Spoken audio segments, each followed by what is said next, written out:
బ్రహ్మర్షి పితామహ పత్రిజీ గారికి ఆత్మ ప్రణామాలు. నా పేరు శివ, మాది శ్రీకాకుళం జిల్లా. నేను 2016లో మెడిటేషన్లోకి వచ్చాను. ఒక అనారోగ్య కారణంగా ఒక 6 మాసాలు నేను ఇది కరెక్టా కాదా కొంచెం సందేహంలో ఉన్నాను. అంటే నేను బతుకుతానా లేదా అని ఒక భయంతో ఉన్నాను అనమాట. మెడిటేషన్లో ఆ భయం పోయింది. ఆ ఒక్క భయం నుంచి అన్ని భయాలు పోయాయి. మరి ఆర్థికము చాలా ఎక్కువగా ఉండేది, ఆర్థిక సమస్య, అనారోగ్య సమస్యతో పాటు. ఎప్పుడైతే మరి ది పిఎంసి ట్రస్ట్ అంబాసిడర్గా పత్రి సార్ ఫస్ట్ హైదరాబాద్లో ధ్యాన జగత్ ఆఫీస్లో పెట్టారో అప్పటి నుంచి నాకు అర్థం కాలేదు అసలు నాకు ఎందుకు పిలిచారా నందా సారు అని అనుకున్నాను.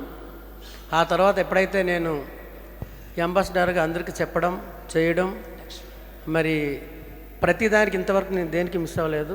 అప్పటి నుంచి నా ఆర్థిక సమస్యలు అన్నీ క్లియర్ అయ్యాయి.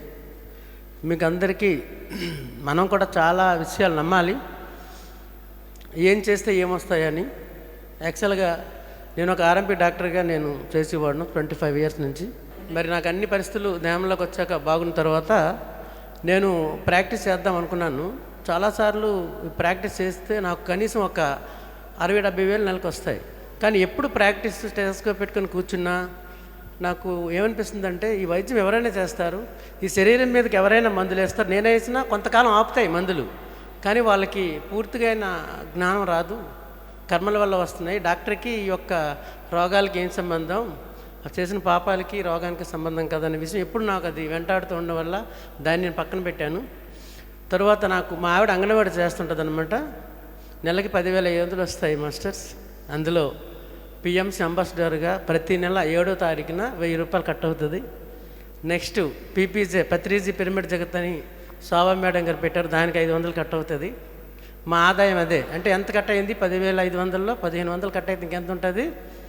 8,000, 9,000. మరి 9,000తో నేను 2 రాష్ట్రాల్లో క్లాసులు చెప్పడానికి వెళ్తాను. ఒక అబ్బాయి బీటెక్ ఫైనల్ ఇయర్కి వచ్చాడు, నిన్నే ఫోన్ చేసి ఇక్కడికి వచ్చిన తర్వాత, నాన్న ఒక ఇంటర్లో పాస్ అయ్యాను, నాకు కూడా ఒక ఆపర్చునిటీ వచ్చిందని. ఇంకో అబ్బాయి కూడా బీటెక్స్ అవుతున్నాడు. ఎలా సాధ్యం? నమ్మకం. ధ్యానం సర్వరోగ నివారణ అని అందరూ నమ్మాము, సంపూర్ణ ఆరోగ్యంగా ఉన్నాం. మరి సకల భోగకారిణి అని నమ్మాలంటే మనం కొన్ని నమ్మకాలు, మన లోపల నమ్మకాలను విడిచిపెట్టాలి. ఒకరికి సాధ్యమైనది అందరికీ సాధ్యమే ఫ్రెండ్స్.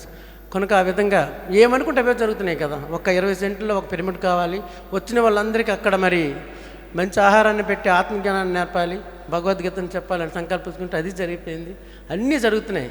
ఎందుకు జరగవు? ఎందుకంటే గురువుగారు నమ్మాలి, అలాగే ధ్యానాన్ని నమ్మాలి.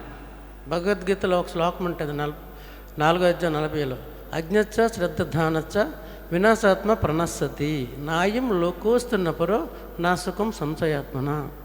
సంశయాత్ముడికి అజ్ఞానము అశ్రద్ధ వలన ఈ లోకంలో కాదు ఏ లోకంలో కూడా ఏమీ జరగదు. కనుక మనం మెయిన్ ఏంటంటే గురువుని, ఈ ధ్యానాన్ని, ఈ పిరమిడ్ శక్తిని నమ్మితే అన్నీ సాధ్యమే అనే విషయం నా అనుభవపూర్వకంగా నేను తెలుసుకున్నాను. చెప్పడానికి చాలా ఉంది, తక్కువ టైం. మరి ఎందుకంటే చాలామంది 200 మంది మనిషి 2 నిమిషాలంటే 400 నిమిషాలు మాట్లాడాలి. థ్యాంక్ యూ, ఈ అవకాశం ఇచ్చినందుకు థ్యాంక్ యూ వెరీ మచ్.